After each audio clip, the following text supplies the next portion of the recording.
Olá. Olá, bom dia. Quer dizer, nós estamos num bom dia aqui, né? A todos que vão assistir a nossa live aí, vão entrar. Hoje nós vamos falar sobre um assunto relacionado a conflitos de casais, né? Que é aquilo que nós estamos conversando, que é a decepção.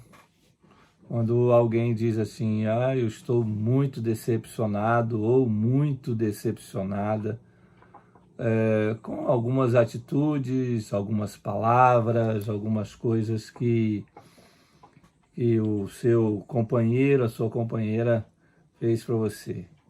E aí você se sente assim extremamente desvalorizado, frustrado, decepcionado, enfim.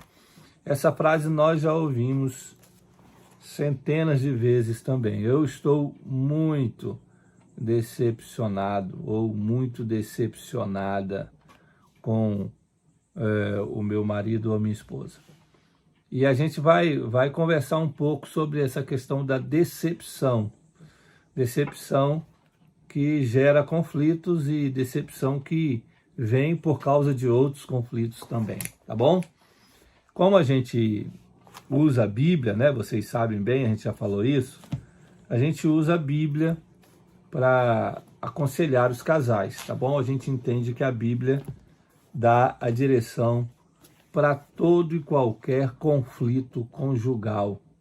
Todos os problemas conjugais, eles podem ser resolvidos com princípios bíblicos.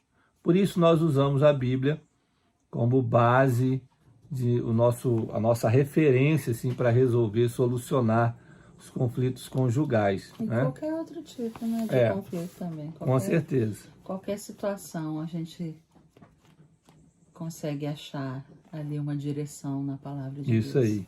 Lembrando aquilo que nós lemos, né, do Salmo 142, no verso 3. Quando eu estou aflito, desesperado, quando eu estou desistindo, Deus sabe o caminho. Então, quando você está decepcionada ou decepcionado com o seu casamento, sabe de uma coisa, Deus sabe o caminho. Deus sabe a direção certa que você deve ir. E hoje nós queríamos ler, eu quero ler para vocês aqui, dois momentos em que Jesus provavelmente ficou aí decepcionado com algumas pessoas. O primeiro momento foi o momento da prisão de Jesus. Eu estou lendo aqui o Evangelho de Mateus, capítulo 26, a partir do verso 47. Diz assim: Jesus ainda estava falando quando chegou Judas, um dos 12 discípulos. Vinha com ele uma grande multidão armada com espadas e porretes, que tinha sido mandada pelos chefes dos sacerdotes e pelos líderes judeus. O traidor tinha combinado com eles um sinal. Ele tinha dito: prendam o homem que eu beijar, pois é ele. Judas foi até perto de Jesus e disse: Mestre, que a paz seja com o Senhor. E o beijou. Jesus respondeu: Amigo, o que você vai fazer? Faça agora. Então eles chegaram, prenderam Jesus e o amarraram. Tem algumas outras versões da Bíblia que Jesus diz assim: Amigo, com um beijo você trai o Filho do Homem. Você imagina, é lógico que Jesus, sendo Deus, ele já sabia dessa cena, já sabia do que iria acontecer. Mas, humanamente, é uma decepção muito grande, não é? Você ser traído por alguém que deveria devotar você uma amizade, ser seu amigo. Imagina você ser traído, então, por alguém que prometeu ser fiel, ou que prometeu ser carinhoso, ou que prometeu muitas coisas para você, como o seu esposo ou a sua esposa. Esse tipo de traição gera uma frustração muito grande nas pessoas. E nós vemos aqui um amigo que andava o dia inteiro com Jesus, que aparentemente estava em acordo com tudo aquilo que Jesus dizia e fazia, no entanto, ele estava tramando por trás, traindo a Jesus. Você imagina a decepção de ter alguém que é seu amigo te traindo e te beijando ainda na hora da traição, né? Algo assim terrível. Um outro momento foi o momento de Pedro. Lá no mesmo capítulo 26, no verso 69, deixa eu ler, chegar para perto aqui para eu ler. Diz assim: Jesus tinha sido preso, né? Foi levado lá no local do Sinédrio, lá na casa de Caifás e tal, que era o sumo sacerdote, né?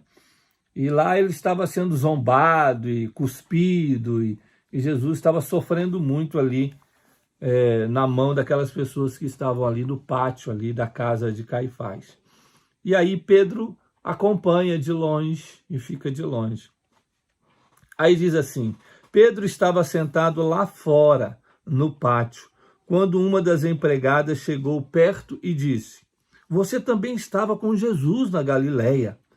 Mas ele negou diante de todos, dizendo: Eu não sei do que é que você está falando. Depois foi para a entrada do pátio. Outra empregada viu e disse às pessoas que estavam ali: Ele estava com Jesus de Nazaré. Pedro negou outra vez, respondendo: Juro que não conheço esse homem. Pouco depois, os que estavam ali chegaram perto de Pedro e disseram: O seu modo de falar, ou seja, o seu sotaque, que mostra que de fato você também é um deles, ou seja, você é lá da Galileia. Então Pedro disse: Juro que não conheço esse homem, que Deus me castigue se não estou dizendo a verdade. Naquele instante, o galo cantou. E Pedro lembrou que Jesus lhe tinha dito: Antes que o galo cante, você dirá 3 vezes que não me conhece. Então Pedro saiu dali e chorou amargamente. Um outro momento assim em que gerou no coração do mestre uma certa decepção, né? Um dos seus grandes amigos, ou um dos seus melhores amigos. Pedro era daqueles mais chegados, né? Era quando Jesus saía para alguns locais para poder ficar sozinho para orar, ele sempre chamava Pedro. Era Pedro, Tiago e João, os 3 amigos assim talvez mais íntimos de Jesus. E você vê aqui Pedro, um dos amigos íntimos de Jesus, negando ele. Que decepção! São momentos em que geram em nós assim uma tristeza muito grande, né? Momento em que nós nos decepcionamos com as pessoas. E no casamento isso acontece, infelizmente, agora com muita frequência. As pessoas decepcionam umas às outras. Isso gera um conflito muito grande. Primeiro um conflito interior, depois um conflito entre o casal. A decepção é algo terrível para um casamento, né? E a gente queria hoje falar com você de como você pode lidar com a decepção. Espelhados aqui nessas 2 passagens bíblicas, a gente vê como é que Jesus lidou com essa decepção, não é? A primeira forma, lá em Judas, Jesus lida com a decepção chamando Judas de amigo até o fim. Isso é interessante, né? Para nós. Jesus sabia que Judas estava vindo para trair. Jesus sabia que Judas estava traindo? Sim, sabia. Ele era o mestre, Jesus é Deus, ele sabia de todas as coisas. No entanto, ele continuou chamando Judas de amigo. Ele diz: amigo, com o beijo você me trai. É com o beijo, mas ele chama Judas de amigo. Isso é importante para nós aprendermos a lidar com a decepção, né? Porque existem pessoas que sofrem algum tipo de decepção dentro do casamento, e a primeira coisa que faz é chamar o seu cônjuge de traidor, é começar a esbravejar, é começar a apontar o dedo na cara, é começar a jogar a culpa, é começar a dizer impropérios, né? Dizer palavras que não abençoam, que não vão resolver nada, simplesmente vão gerar um conflito maior. Então, primeira coisa é tomar cuidado com aquilo que você diz.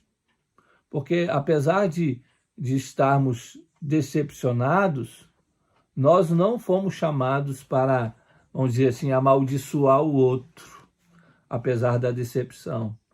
Jesus, apesar de sofrer uma decepção de ser traído, estava abençoando o seu amigo, chamando-o de amigo. Amigo, é com um beijo que você me trai.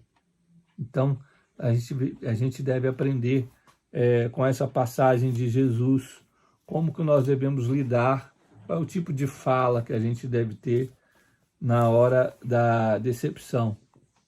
A segunda forma da gente lidar com a decepção é a restauração. Foi isso que Jesus fez com Pedro. Lembra que Pedro negou Jesus, né, por 3 vezes. Aí depois o galo cantou.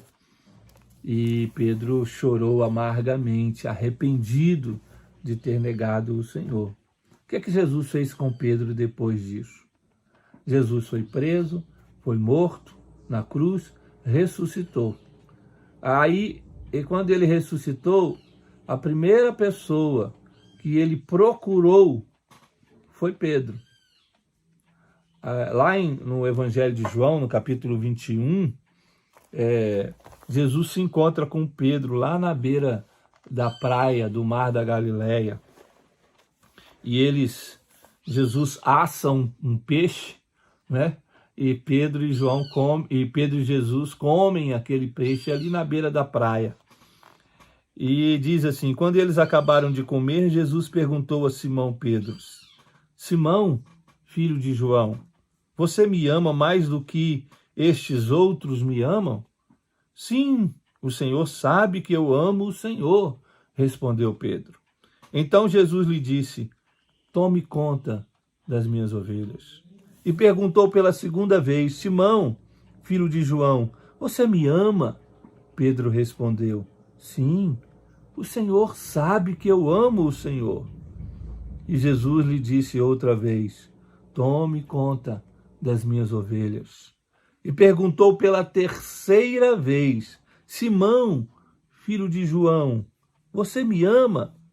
Então Pedro ficou triste por Jesus ter perguntado 3 vezes. Talvez Pedro tenha lembrado que ele negou 3 vezes, né? E agora Jesus estava reafirmando o amor por 3 vezes. Pedro ficou triste por Jesus ter perguntado 3 vezes: você me ama? E respondeu: o Senhor sabe tudo e sabe que eu amo o Senhor. E Jesus ordenou: tome conta das minhas ovelhas. O que Jesus estava fazendo com isso? Jesus estava restaurando Pedro. Pedro provavelmente estava chateado, magoado, triste, deprimido, né? Por causa da decepção que ele causou ao mestre. Se sentindo indigno, né? Olha o pedido que Jesus faz a ele, né? Pedido não, a ordem que Jesus dá a ele: tome conta das minhas ovelhas. É uma responsabilidade, uma ordem de alguém que confia no outro, né? Então a gente vê um perdão de Jesus para com Pedro, um perdão que restaura a confiança, um perdão que confia novamente, né?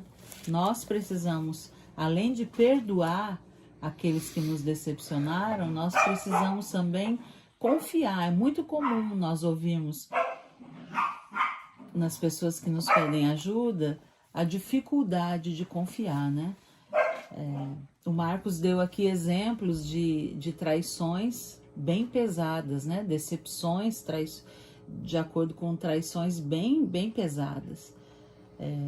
Mas pode ser que você viva pequenas decepções no dia a dia. E essas pequenas decepções vão minando a sua confiança, a sua esperança, a sua confiança mesmo no seu cônjuge.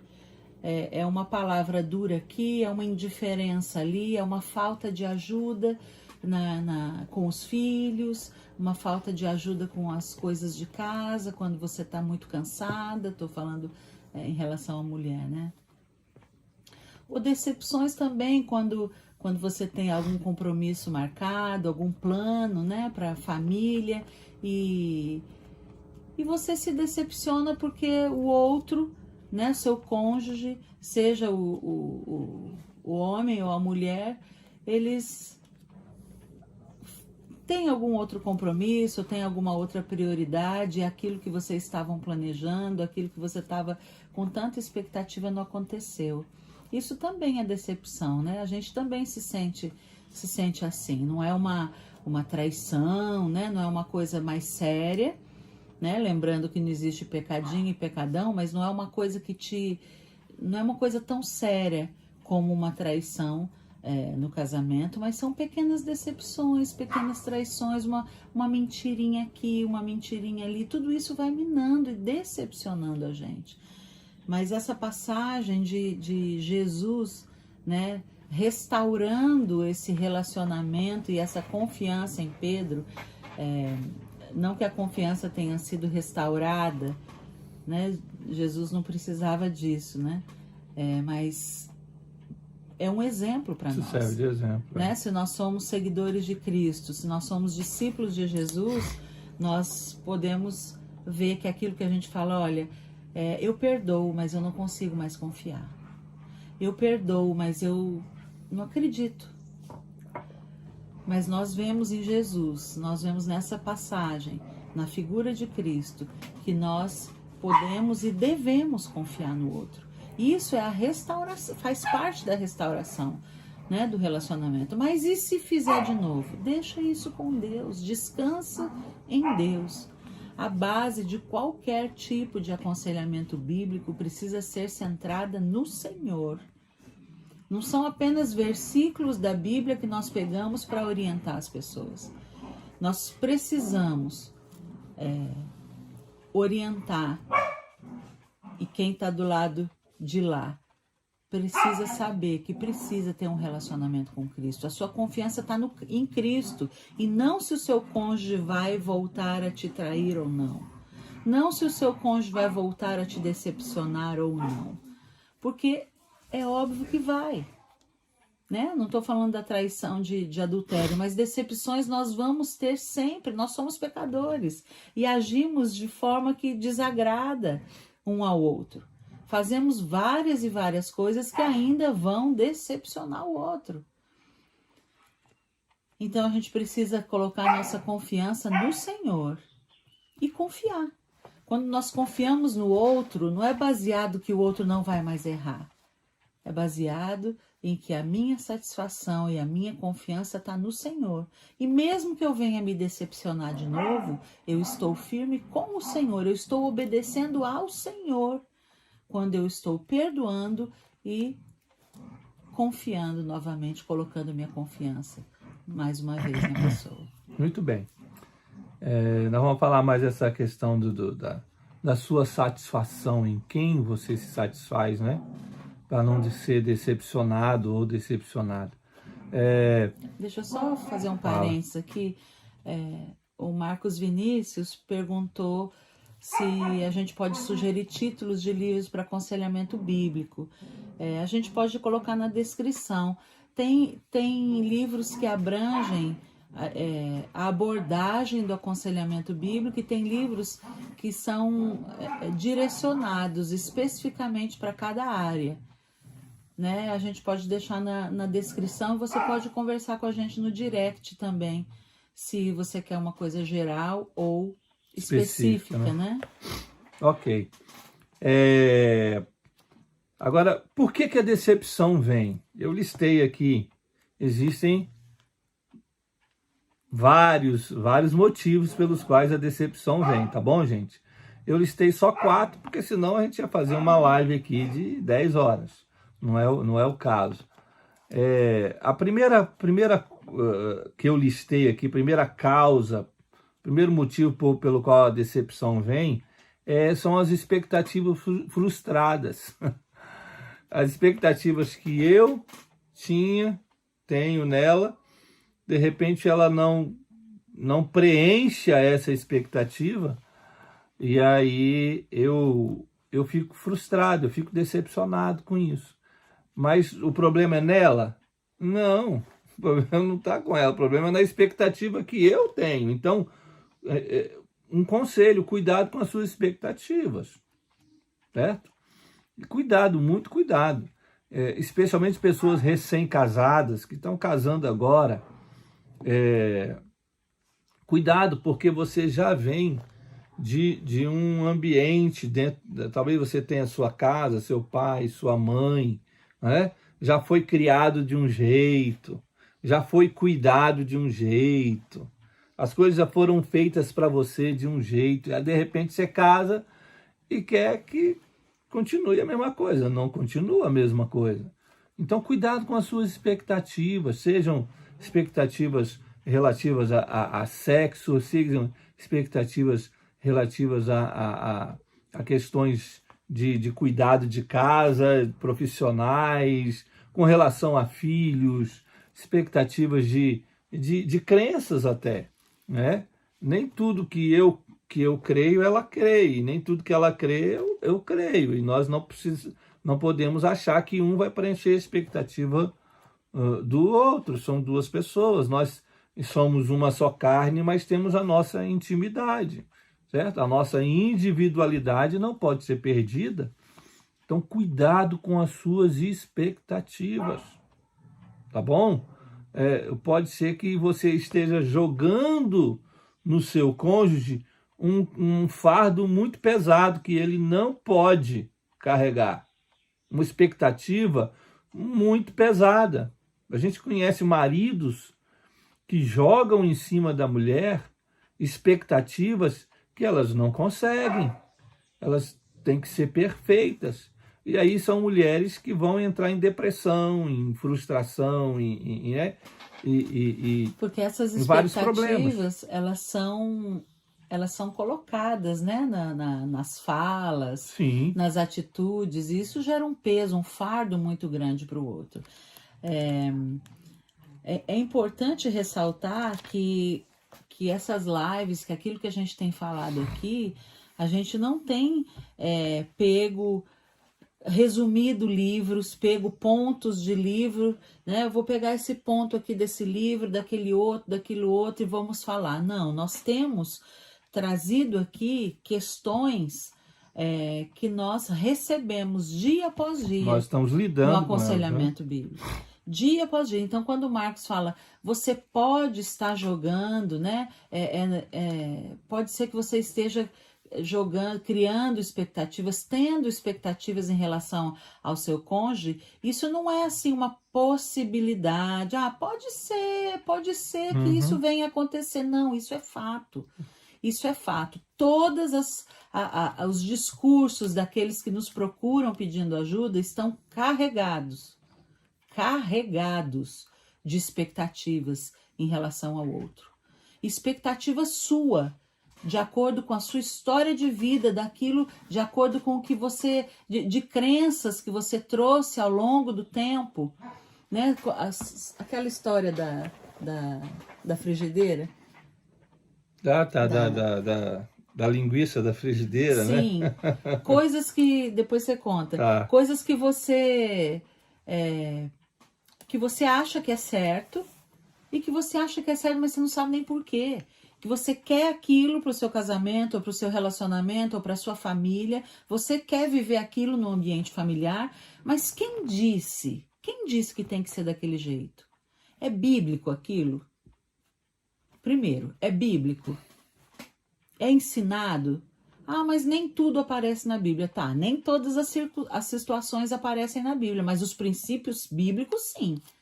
Mesmo quando a situação não é explícita na Bíblia, mas tem princípios bíblicos que nos sustentam para tomar decisões e para escolher por onde nós vamos caminhar, que é a palavra de Deus. Aqueles que creem dessa forma entendem que a Bíblia é a única regra de fé e prática. Mas existem outras coisas que, por exemplo, como vai fazer uma comida, como vai limpar uma casa, como vai planejar as férias. Tem coisas que você tem um direcionamento, né? Mas você não tem, não são detalhes. Não tem a receita, né? Não é a receita.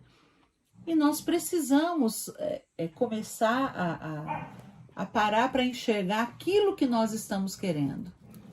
Para isso demanda tempo.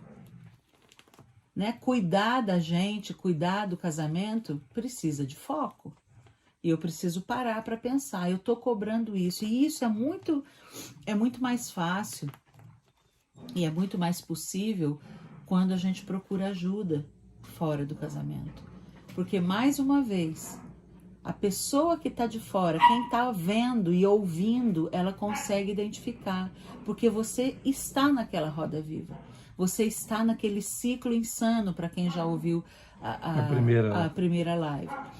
Você está no meio daquele furacão, você não consegue enxergar.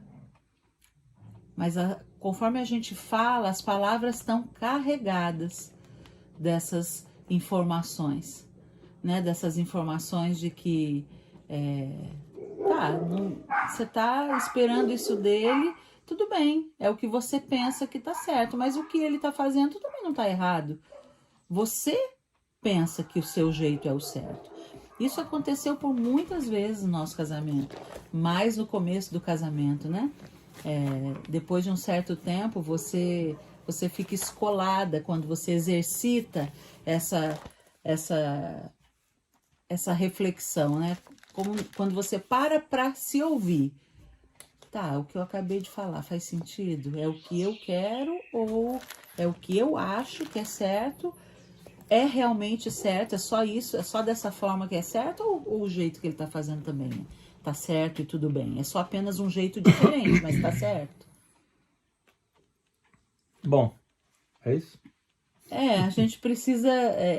a gente não pode brigar para que o outro seja uma coisa que a gente quer que ele seja, e nem para que o outro seja aquilo que nós esperamos, a expectativa. Às vezes não é o que eu quero, às vezes é aquilo que eu acho que é certo. Né? E muitas vezes não tem nada a ver com certo e errado. Tem a ver com personalidade, tem a ver com modos diferentes de pensar e de viver a vida. Né? E se nós formos unidos em Cristo, nós nos completamos. Um ajuda o outro. Voltando também àquela fala de uma das lives, nós somos auxiliadores do Espírito Santo de Deus para ajudar o outro, o nosso cônjuge, a ser mais parecido com Jesus nesse processo de santificação, né? Bom, eu vou contar a história da frigideira, né? Sim. Que ficou para trás, aí daqui a pouco a gente esquece de contar e o povo cobra aí. É uma história que é contada de diversas maneiras, né? Eu aprendi dessa forma. Que uma filha, de repente, viu a mãe com uma frigideira e a mãe ia colocar uma linguiça para fritar na frigideira e ela cortou as pontas de um lado e do outro da frigideira, da linguiça. Cortou as duas pontas e colocou a linguiça lá para fritar. Aí a filhinha olhou aquilo e falou: mãe, por que você corta as pontas? Não estou entendendo. Ela falou: não, porque a sua avó sempre cortou. Sua avó sempre cortou a linguiça, eu aprendi assim e eu faço assim. Eu não discuto, sua avó é uma ótima cozinheira, eu faço. Faço igual a ela. Aí a avó dela chegou, né? A avó dela chegou na cozinha, aí ela perguntou: vó, a mamãe corta as pontas da linguiça para fritar a linguiça na frigideira. Aí ela falou assim: eu não entendo, porque a frigideira é grandona, ela cabe a linguiça toda lá. Ela falou assim: minha filha, ela falou que você cortava a linguiça. Ela falou: você cortava por quê? Ele falou, não sei. A sua bisavó cortava as pontas da linguiça e eu olhava aquilo, eu aprendi a cortar as pontas da linguiça, eu nunca perguntei, porque a sua bisavó sempre foi uma ótima cozinheira e eu cortei, que era assim, do jeito que sua mãe fazia, eu fazia também. A bisavó da menina era viva, né? E de repente a bisavó chegou também na cozinha. Aí ela perguntou, bisavó, bivó, eu não entendo, perguntei para vi a minha mãe fritando a linguiça, eu vi que minha mãe corta as pontas da linguiça, eu não entendi por que ela corta as pontas da linguiça. Ela disse que é por causa da vovó, a vovó sempre fazia isso. Eu perguntei à vovó, a vovó disse que era por sua causa, porque você sempre fez assim. Aprendeu assim. Ela aprendeu desse jeito e ela repetiu isso. Aí a bivó falou, ih, minha filha, deixa eu te explicar uma coisa, essas duas não sabem nada. Deixa eu te explicar, na minha época, quando eu era moça e cozinhava, as frigideiras eram pequenininhas. E as linguiças não cabiam na frigideira porque eram frigideiras pequenas. Então o que a gente fazia? A gente cortava as duas pontas da linguiça para caber na frigideira. E hoje a linguiça cabe tranquilamente. Frigideiras são grandes, já não sei por que elas fazem isso. Então, isso demonstra um comportamento que a gente vai repetindo, sem nem saber por quê, sem nem perguntar por quê, sem nem analisar, sem nem parar para pensar por que a gente faz. A gente repete isso, vai repetindo essas coisas ao longo da nossa existência. Não é? Essa é a história. E eu comecei sorrindo aqui quando ele começou a contar a história, porque eu jamais contaria a história do jeito que ele contou. Uhum.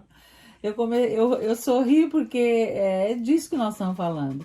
Nós fazemos as coisas de forma diferente. Diferentes. Né? E a primeira coisa que me veio na mente na hora que ele começou a falar foi assim, meu pai, não era assim. Não era para contar assim. Não é assim. Por que não é assim? Eu não contaria assim. Sim. Ele contou assim. Sim. E tá tudo bem. Né? A gente precisa... Mas essa história serve também para dizer o seguinte sobre essa questão das expectativas frustradas. Porque os comportamentos da minha família, eu não posso querer que ela repita. Certo? Da família dele, que ele fala antes como a minha casar, mãe né? me criou, como meu pai me criou, como eles me tratavam, né? Como era feito na minha casa, eu não posso criar essa expectativa nela, né? Essa frigideira agora é maior do que a que tinha lá dentro de casa. Eu não posso querer que isso se repita. E tem muita gente com expectativa frustrada porque quer que as coisas que aconteciam na época de solteiro se repitam na época de casado. Essa coisa desse aprendizado repetido, aprendido, não é? Dessa repetição, dessa continuidade que deve... Algumas coisas não são as mesmas. Entra aqui muito a questão da empatia, né? Eu sei como foi a vida do outro, eu sei como o outro foi criado, e se eu não sei, a gente pode conversar sobre isso, né? A gente conversa com o nosso cônjuge, como foi, como não foi, histórias da vida que nós vivíamos, né? Com os nossos pais, com os nossos avós, e aí você consegue perceber várias questões, né? Várias questões, eu sou muito abordada pelos meus filhos quando eu estou ensinando alguma coisa para eles e eles perguntam, mas o papai não faz assim. Mas o papai não fez isso que você falou quando aconteceu tal coisa, né? Aí entra, olha, a mamãe é mãe de vocês, a mamãe não é mãe do papai. A mamãe do papai, a avó de vocês, ensinou o seu pai de uma outra forma. Mas eu sou a mãe de vocês e estou ensinando assim, né? E não tem problema. É só explicar. Porque existe, mas você está ensinando uma coisa e ele faz outra. Não são questões sérias, né? Não são questões... São questões do dia a dia. Que vão mudar o caráter, alguma coisa do tipo. Né? Questão de como dobrar roupa, questão de guardar a meia dentro do sapato ou não, enfim.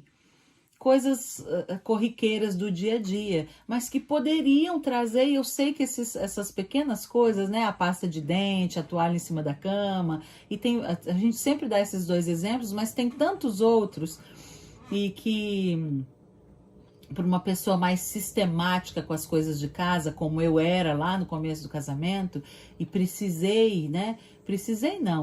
fui moldada por Deus, né, pelo Espírito Santo, fui quebrantada muitas e muitas vezes para não passar por cima, mas para entender que tá tudo bem, que a gente vive bem assim também, que as coisas não precisam estar todas perfeitas no seu devido lugar, né? E muito importante a empatia, entender. O outro está agindo assim, às vezes são coisas que realmente não são tão legais, que não são nem um pouquinho legais e que deveriam ser revistas. Mas eu, em vez de chegar brigando, eu paro para pensar, olha, tá agindo assim por causa disso, disso e disso. Então a gente tem a gente tem tolerância, a gente tem amor. Lembrando que é muito mais fácil a gente amar e ter paciência com os de fora do que com os de dentro. Nós precisamos ter paciência com o nosso cônjuge. Precisamos ter paciência com eles. Muito bem, e aí a gente vai para a segunda causa da decepção, que é o abuso emocional. Algumas pessoas ficam decepcionadas, marido, mulher, por causa de abusos emocionais. A pessoa é abusada emocionalmente. Você entende o que é isso? Abuso emocional. Isso vem principalmente por conta de algumas palavras que são ditas, por conta de algumas expressões que desvalorizam o outro, que jogam o outro para baixo, que emocionalmente anula o outro. E aí algumas pessoas ficam decepcionadas, principalmente mulheres. A gente encontra principalmente mulheres que estão decepcionadas por causa de abusos emocionais. O homem quer impor a sua liderança, mas ele não quer ser líder da casa, ele quer ser o chefe, ele quer ser o ditador da casa, né? Ele quer ter uma ditadura dentro do lar. Não, liderança, o conceito de liderança não é esse. Então, porque ele quer impor respeito à força e não pelo exemplo, não é? Ele quer impor na base da força, ferro e fogo. Então ele abusa emocionalmente com algumas expressões, com algumas palavras que machucam emocionalmente a sua esposa.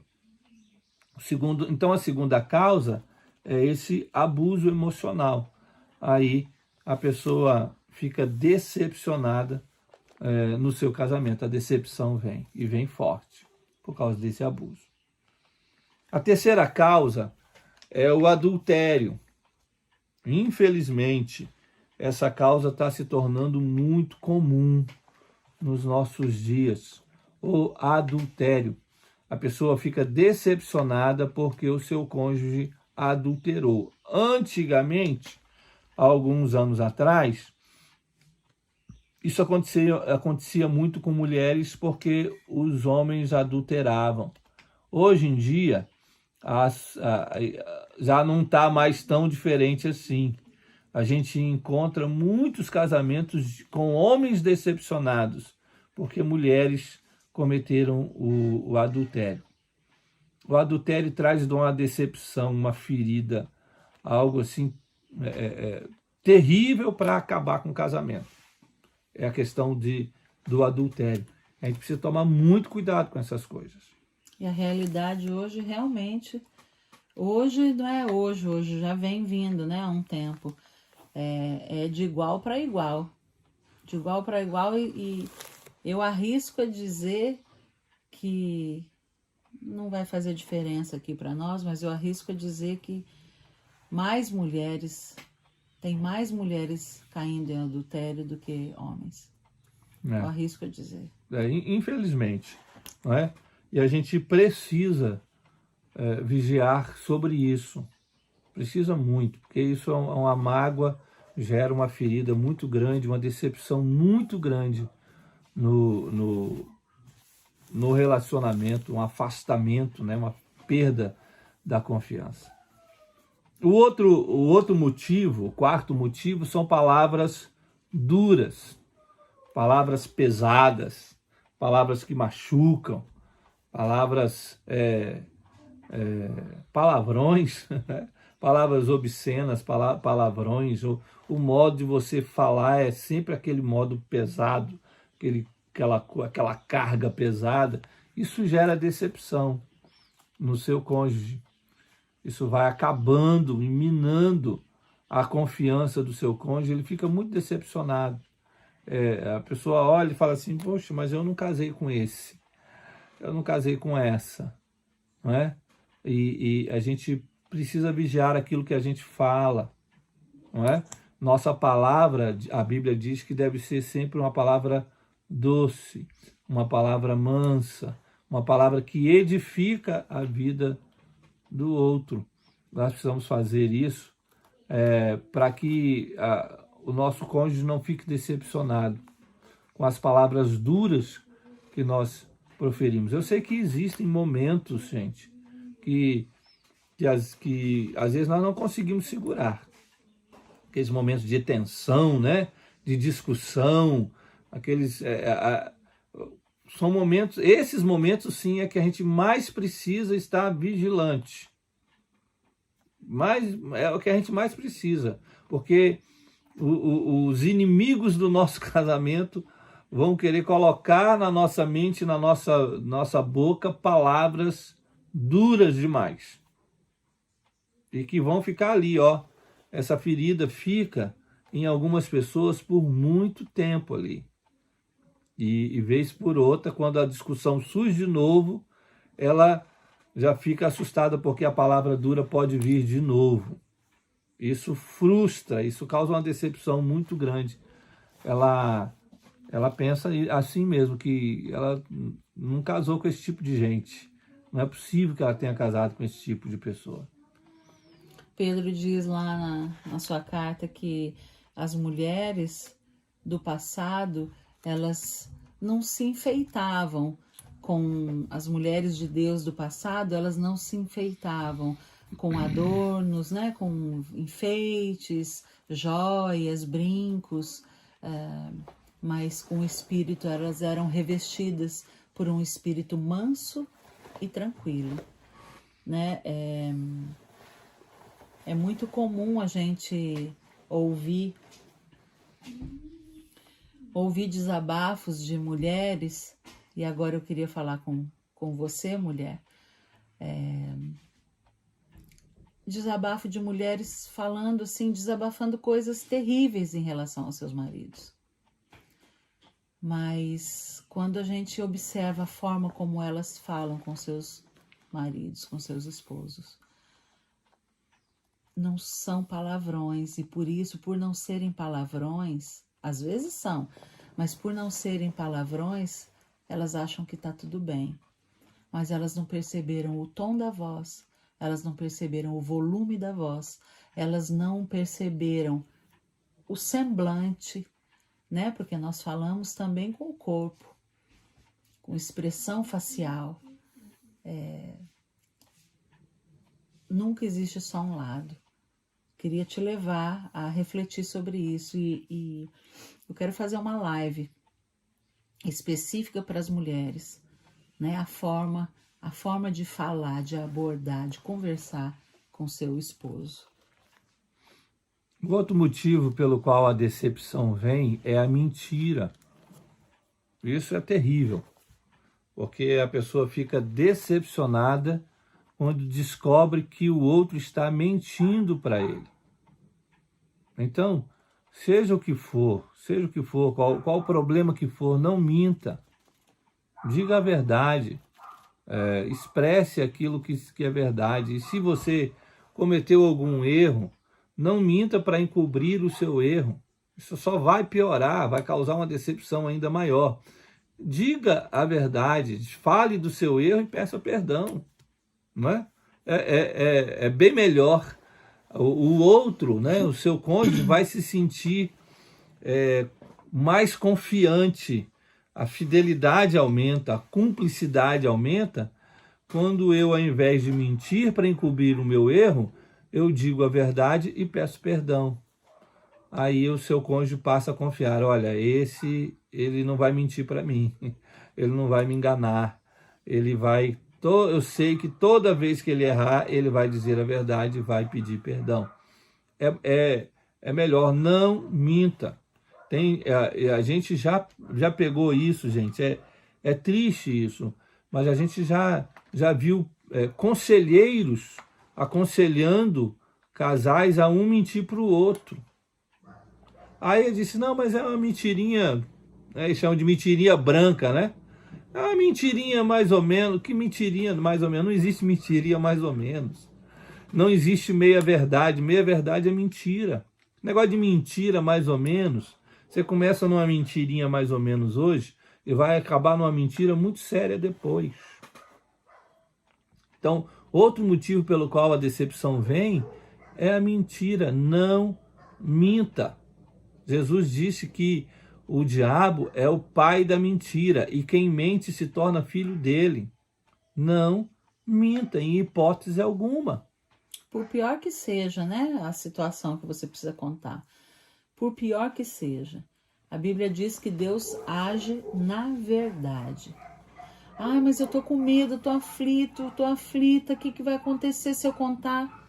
Entrega a Deus, reconheça o seu erro, seja humilde, reconheça o seu erro e fale a verdade. É o melhor caminho. Na verdade, não é o melhor, é o caminho certo. Não tem outro certo. Qualquer outro caminho está errado. Vai ser atalho. Muito bem. Sobre essa questão da decepção, tem um outro exemplo na Bíblia. Eu acho que a gente devia deixar isso aqui para outra live. Vamos? Então tá bom. A gente faz a live sobre decepção, faz parte 1 e parte 2, porque vai desmembrar muita coisa aqui e vai ficar muito grande essa live. Já estamos indo para os 50 minutos. Ok. A gente então pode vamos fazer deixar. Segundo ponto aqui. Tinha um outro exemplo bíblico e a gente vai entrar... Sansão com Dalila, Sansão com Dalila, com a primeira esposa, né? E depois com Dalila. As decepções que Sansão teve com essas duas esposas aqui que ele teve, né? E a gente vai dizer depois como são os cônjuges, como eles se tornam, o que a decepção transforma os cônjuges, né? E por último a gente vai falar o que você deve fazer quando a decepção chega no seu casamento. O que você faz para resolver isso não virar um conflito terrível dentro da sua casa. Tá bom? Sim, aí o Marcos Vinícius está colocando aqui, acredito que não nos decepcionamos muitas vezes com a pessoa, mas com a expectativa que criamos na pessoa. Sim, verdade. Às vezes não tem nada a ver com ela, né? Com a pessoa, mas sim aquilo que ela deixou de fazer. Que eu imaginava que deveria. Sim, ou o contrário, né? Ou que ela fez e que você achava que não deveria fazer, o que ela falou que não deveria falar, enfim. Muitas vezes é isso. Muitas vezes é isso. Bom, gente, nós vamos encerrar por aqui, porque senão vai ficar muito grande mesmo a live. Nós temos muitas coisas ainda para falar sobre essa questão da decepção no casamento, que gera um conflito assim, problemático no casamento, né? Nós vamos deixar, então, para fazer essa outra live depois. A gente vai ver uma hora, ou a gente vai ver um dia e uma hora para a gente fazer essa live, tá bom? Depois a gente vai abrir aqui, fique atento e faça suas perguntas, Aí tem algumas pessoas fazendo perguntas e essa interação também nos ajuda aqui a fazer a live, tá? Se você quiser alguma resposta, alguma coisa, tem o direct aí, você pode mandar nos comentários também. Também a gente vai pedir para você divulgar, espalhar isso, entendeu? Você espalhar essa live para mais pessoas. De repente você conhece algum casal que esteja vivendo isso. Espalhe isso vai ajudar outros casais. A gente está fazendo isso aqui justamente para ajudar casais que precisam dessa ajuda, tá bom? E você nos ajudando a divulgar isso, a espalhar, você vai ajudar outras pessoas também. Sim. Ok? E as lives sempre ficam gravadas aqui no canal, né? Aqui no Instagram. Mas nós estamos também colocando, que demora bastante, mas nós estamos colocando também no canal do YouTube. Tá ok. Fique com Deus. Até mais. Tchau, tchau.